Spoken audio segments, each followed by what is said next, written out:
মাঝে মধ্যে কিন্তু আমরা এমন এমন মানুষকেও খুঁজে পাই এই সমস্যার মধ্যে পড়ার পরপরই তারা একটা প্রতিক্রিয়াধর্মী মন্তব্য করেন। প্রতিক্রিয়াধর্মী মন্তব্য বলছেন এখান থেকে বেরিয়ে যেতে হবে, না এটা হবে না, এই ধরনের কিছুর মধ্যে থাকা উচিত না, যা আসলে কোনোভাবেই কিন্তু কোনো দায়িত্বশীল অথবা সুচিন্তিত মতামত নয়। কোনোভাবেই আমরা কিন্তু তথ্য, জ্ঞান, প্রযুক্তি, বিজ্ঞানের এই যে আশীর্বাদ, এখান থেকে বেরিয়ে যেতে পারবো না।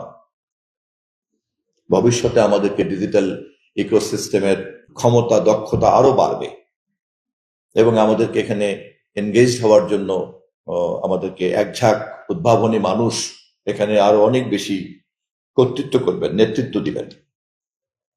কিন্তু ব্যাপক জনগোষ্ঠী যারা কেবলমাত্রই এখান থেকে সেবা পেতে চান, তারা সেবা পাবেন নাকি তারা এক্সপ্লয়েটেড হবেন, এইটা কিন্তু নির্ভর করবে যারা ওয়েলফেয়ার নিয়ে চিন্তা করেন। তারা স্টেট স্টেক হোল্ডার হতে পারেন, রাষ্ট্রীয় অংশীদার হতে পারেন, তারা নন স্টেক স্টেক হোল্ডার হতে পারেন, নন গভর্নমেন্ট স্টেক হোল্ডার হতে পারেন।